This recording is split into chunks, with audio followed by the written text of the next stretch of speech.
Dick Van DJK is more than just a Hollywood legend. He's a man who made millions smile with Mary Poppins, Chitty Chitty Bang Bang, and the Dick Van DJK Show. With that big grin and endless energy, he became a symbol of joy for generations. But behind that charm, Dick has faced his own share of battles, heartbreak, health scares, and deep personal struggles. And now at 99 years old, he's made a new confession that has left fans completely heartbroken. It's raw, it's real, and it's not easy to hear. Join us as we look back at his incredible life and emotional news that's left fans in tears.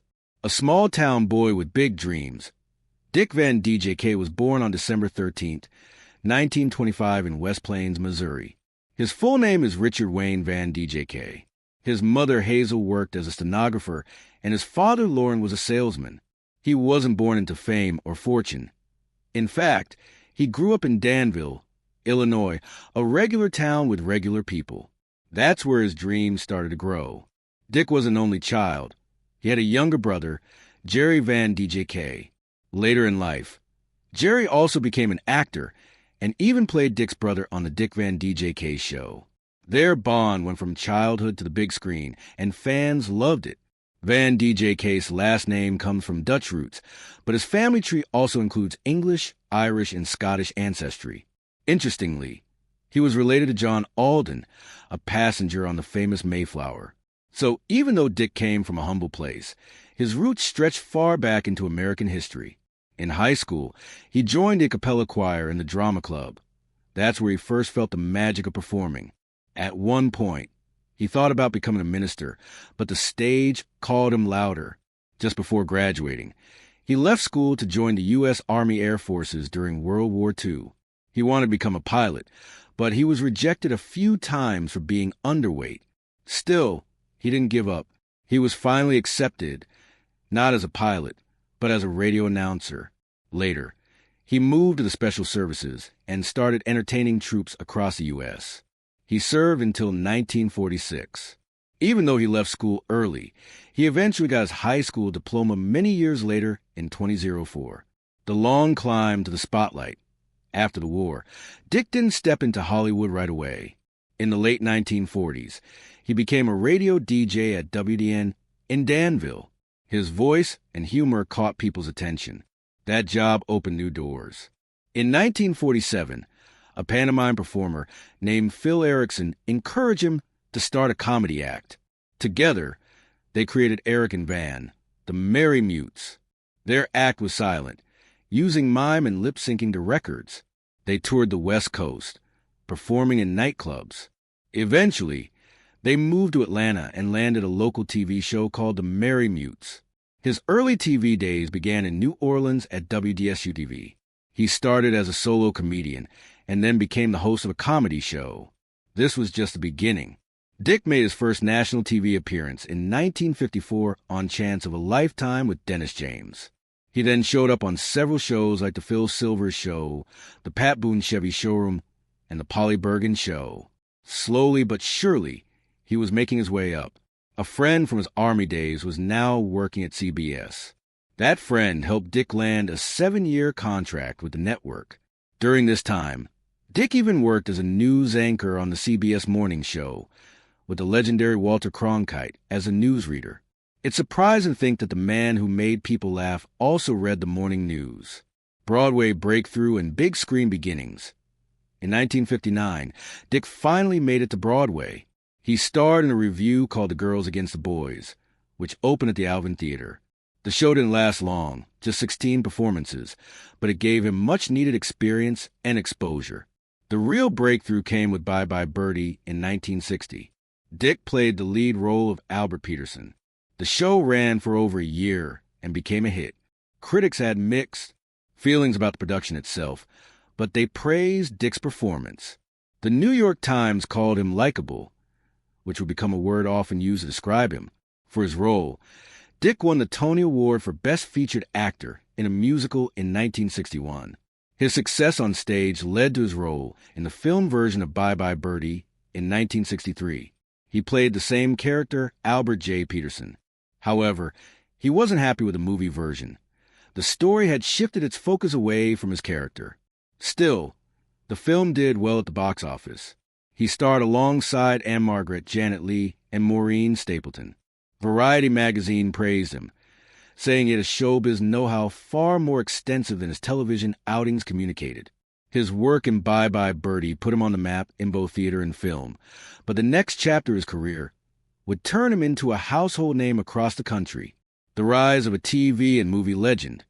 From 1961 to 1966, Dick starred in the Dick Van DJ Show. He played Rob Petrie, a comedy writer, balancing work and home life.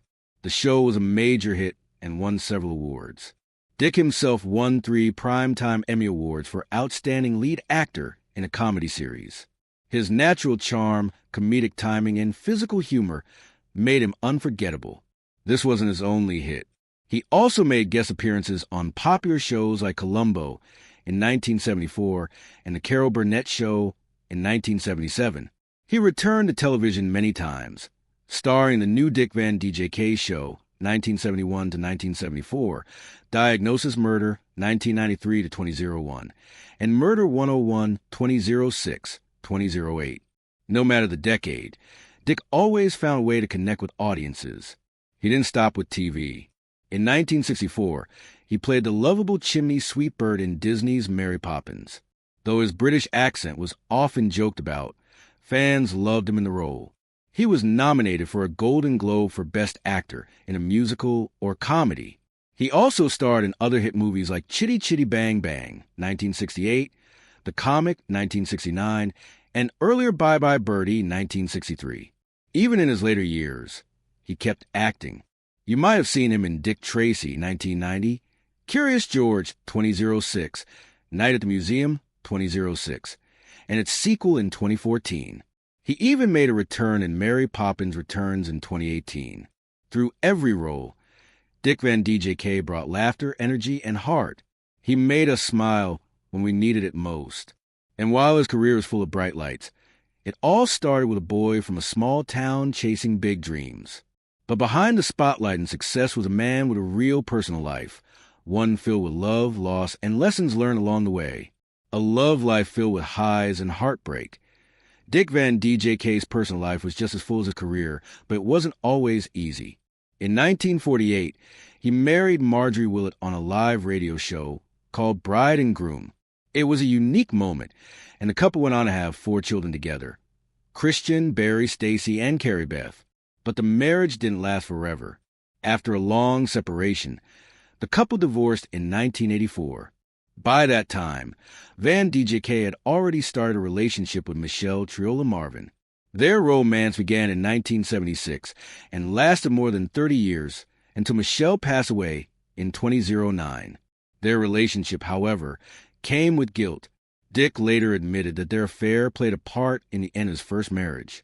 He once shared that the guilt made him feel like he was writhing inside. Even after all the ups and downs, love came into his life again in 2012 when he was 86 years old. He married a makeup artist 46 years younger than him. They had met 6 years earlier at the SAG Awards, and despite the age gap, their bond brought a new kind of happiness into his life. But love wasn't the only thing close to his heart.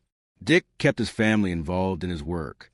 His son Barry, along with grandson Shane, and Carrie appeared with him on the show Diagnosis Murder. Family meant a lot to him both on and off screen. However, life also brought pain. In 1987, his granddaughter Jessica died from Reye syndrome, a serious illness in children. That loss deeply affected him. Dick used his fame to raise awareness, starring in public service announcements to warn parents about the dangers of giving aspirin to children.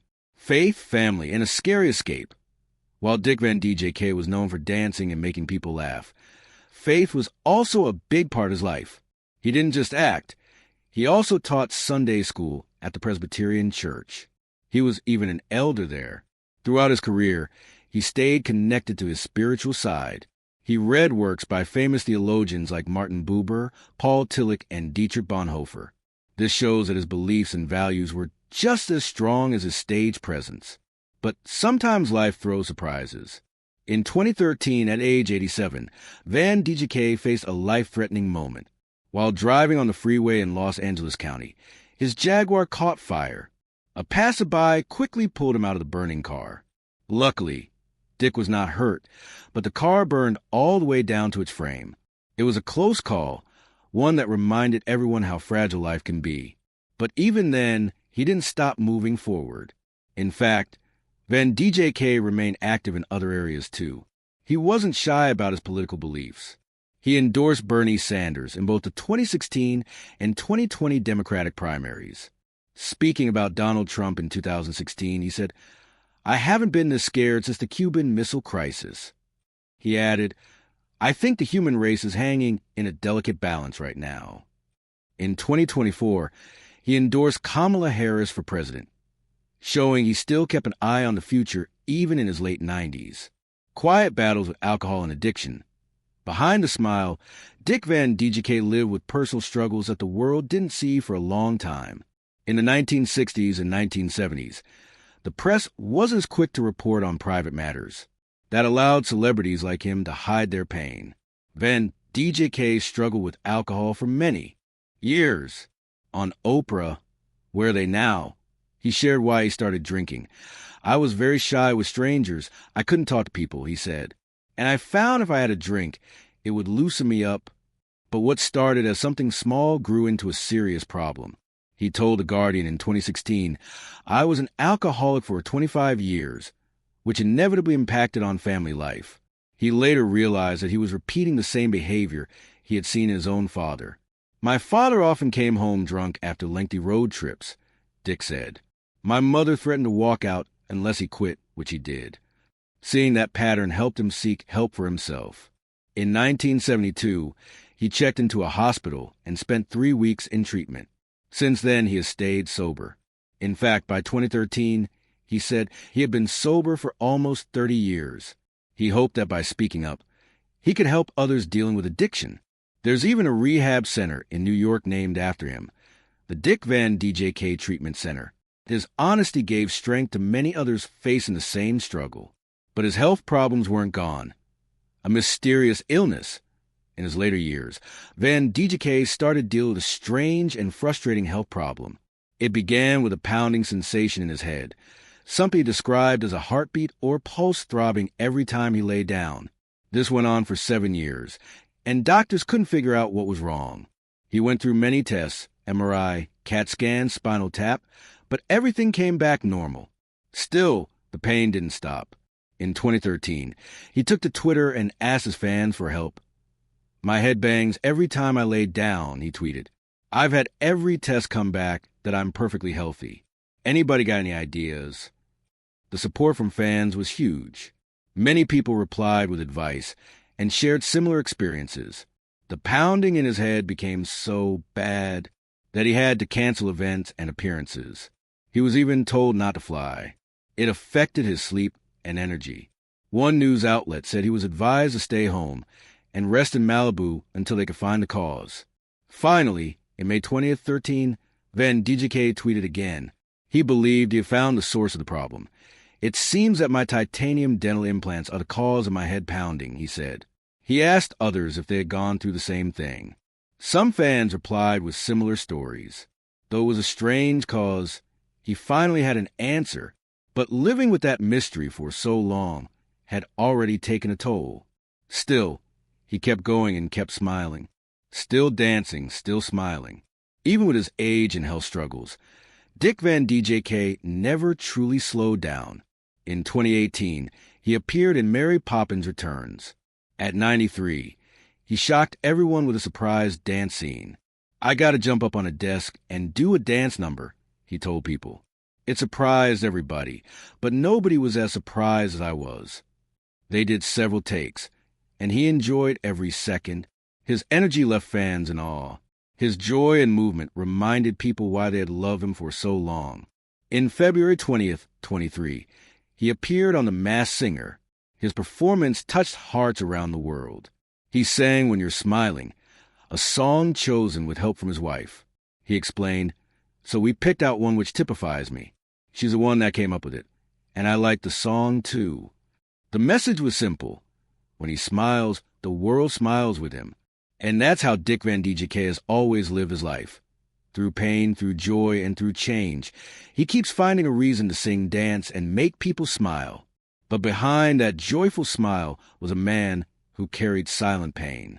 As magical as his movies looked on screen, real life told a very different story. The darkness behind the magic of Mary Poppins. On screen, Mary Poppins was bright, joyful, and full of wonder. But behind the curtain, the cast, especially Dick Van DJK, faced heavy personal struggles. While fans enjoyed the cheerful songs and magical scenes, things weren't always so cheerful behind scenes. Van DJK played Bert, the lovable chimney sweep, with a big smile and a famously bad Cockney accent. But while he danced and joked for the cameras, he was hiding a painful secret. During the filming of Mary Poppins, Dick was battling alcoholism. He was surrounded by parties and heavy drinking. Everyone drank heavily. There were big parties every night, he told the Telegraph. Dick would often show up to work with hangovers, and dancing while feeling sick was even harder. It got so bad that he admitted to feeling suicidal. You get suicidal and think you just can't go on, he said. He described that time in his life as terrible. But then something changed, like a blessing. He said, the alcohol stopped tasting good. I wasn't getting the click. Slowly, he found his way out. Today, I wouldn't want to drink for anything, he added. His journey to sobriety wasn't easy, but he came out stronger. After overcoming his addiction, he returned to TV in 1993 with diagnosis, murder, and fans welcomed him back with open arms. Years after Mary Poppins, Van DJK once again surprised the world. In 2023, he appeared as a gnome on the U.S. version of The Masked Singer. His performance brought back memories and emotions. He sang When You're Smiling by Frank Sinatra and later sang Supercalifragilisticexpialidocious from Mary Poppins. Judge Nicole Scherzinger broke down in tears. It's an honor to have you on our show, she said through sobs. The whole world loves you so much. Dick responded with his usual humor. It was really dark in there. I couldn't see anything. He joked about performing in the heavy costume. His appearance reminded everyone that Dick still had the spark. He was 97, but his spirit was as strong as ever. But soon after, fans began to worry. 50 years ago, humanity launched a machine into the void, barely more powerful than a calculator. Guided by courage, curiosity, and a cassette tape. That machine, Voyager. Yet half a century later, it's still out there, still transmitting, still watching. But what it just sent back, no one saw it coming. Not NASA, not the theorists, not even the skeptics. What Voyager 1 just discovered beyond the known reaches of the solar system defies everything we've come to expect from the interstellar frontier. It's not just a data anomaly or a faint whisper of radiation. It's structured, it's persistent, and according to top engineers monitoring it, it shouldn't exist. Something impossible has just entered the record of human history. And the story begins with a signal that should have never been heard again. Stay with me until the end, because once you understand what Voyager 1 has found, your view of space and our place in it will never be the same. For months, Voyager 1 had been silent. NASA's engineers feared the worst. Communication had been garbled, full of corrupted telemetry and signals that led nowhere. But then, against all odds, the probe whispered back. Engineers managed to reestablish a fragile communication link using decades-old code written for a system that predated the internet itself. That alone would have been a miracle. But what the team found buried within the data stream was something much stranger. It wasn't just typical plasma readings or magnetic field fluctuations. There was a pattern, regular, rhythmic, almost biological in its cadence. Like a heartbeat, a pulse coming not from Voyager, but from somewhere near it. At first, it was dismissed as cosmic interference. But this signal had structure. It wasn't just noise, it was information. And as NASA decoded the data, they realized it wasn't bouncing off planets or moons. It was echoing from beyond the heliopause, from interstellar space. Voyager 1 has long since left the influence of the sun. Since crossing the heliopause in 2012, it has floated in the dark sea between stars. But something about this recent transmission shattered the accepted models. The plasma density was far higher than predicted, and it wasn't acting randomly. Instead, it formed a wave, a slow, rising crest of charred particles that surged, paused, and surged again. But here's the twist. These surges matched Voyager's outgoing communication schedule. In other words, something was responding, not in words, not in radio language, but through motion, through charged particles, through space itself. And when scientists layered Voyager's readings across time, they noticed something terrifying. The plasma waves weren't just mimicking our signals. They were matching our trajectory. Voyager wasn't drifting alone anymore. It was being followed. Or worse, guided. Digging deeper. NASA reanalyzed archive data. And it wasn't just this year's transmission that was strange. Subtle anomalies have been building for over a decade. Minute changes in magnetic field orientation, slight distortions in signal strength at precise intervals, all dismissed until now as random interference. But in hindsight, it was something else entirely. A path, a line drawn through space, with Voyager 1 moving along like a bead on a string. And then came the most stunning part, the signal spike that occurred exactly on the anniversary of Voyager's launch. It was faint, barely distinguishable from background noise. But when processed through modern quantum-enhanced filters, it revealed a cascading frequency drop-off. Mathematically elegant, like an echo or a countdown. Something out there had marked Voyager's journey, had measured it, was keeping time with it. Whether it was nature playing a cosmic trick or something far more deliberate, no one could say. But one thing was clear. Voyager wasn't just floating in space. It was on a path someone or something knew it would take. Then came the discovery that left even the most skeptical voices silent. Engineers noticed a recurring anomaly in the background of Voyager's latest transmission, a hidden harmonic, one that persisted even when the main carrier frequency changed. This hidden signature was buried so deep it took weeks to isolate, but once extracted and enhanced, it formed something truly bizarre, a tone pattern that mapped into a three-dimensional spiral, a Fibonacci structure repeating endlessly. No random natural process produces such precise mathematical beauty. And yet there it was, in Voyager's own language, embedded in the void. Now, this wasn't a direct message. No hello, no coordinates. But the structure of the signal mirrored the golden record Voyager carries. A spiral, a map, a pulse. Scientists are still arguing over what it means, but one theory is rising above the rest. This wasn't an accident. This was a reply.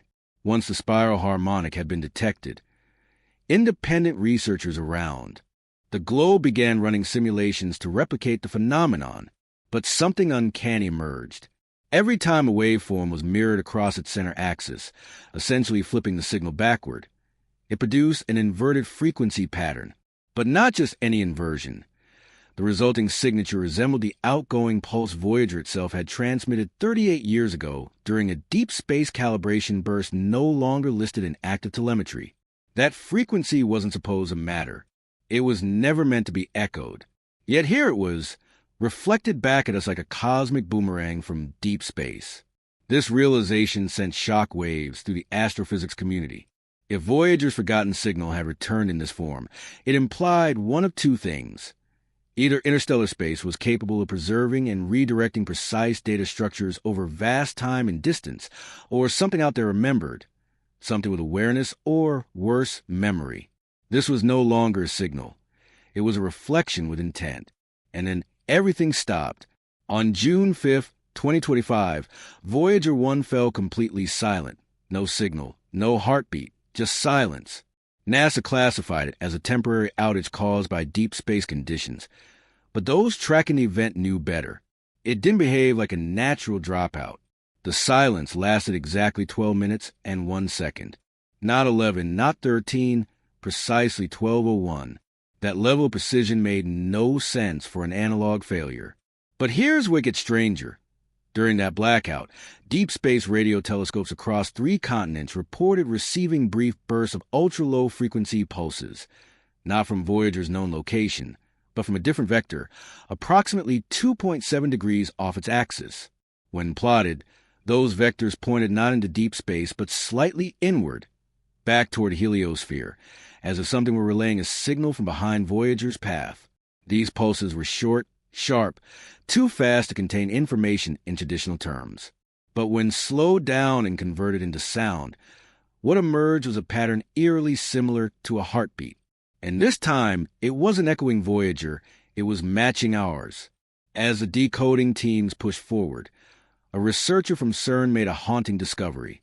By compressing all of Voyager's recent data packets into a single stream and applying a fractal noise reduction algorithm used in quantum encryption, she found a segment of data that visually resembled an ancient script, glyph-like structures embedded deep in the signal noise, resembling a sequence, a cycle, even possibly a language.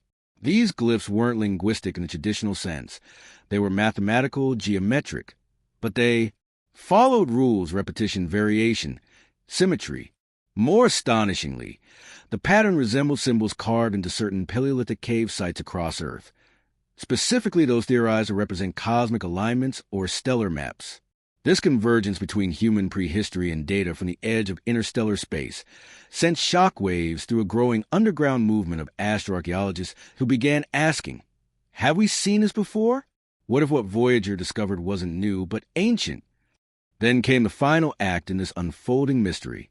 An international deep space observation team correlated Voyager 1's trajectory with faint energy spikes recorded years earlier by the James Webb Space Telescope. Spikes previously dismissed as distant gamma events. But when remapped using Voyager's newly decoded data as a reference, a chilling alignment emerged. A fixed point in deep space, aligned with the path of the probe, emitted tiny bursts of radiation at predictable intervals, almost as if waiting. This spot, now dubbed the Watcher Point, shows no star, no mass signature, no known body, and yet something that moves just beyond detection. Some theorists now believe Voyager wasn't merely moving outward.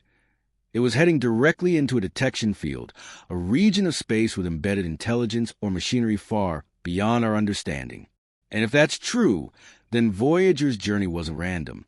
It was a meeting, an encounter, planned long before we knew what we were even looking for.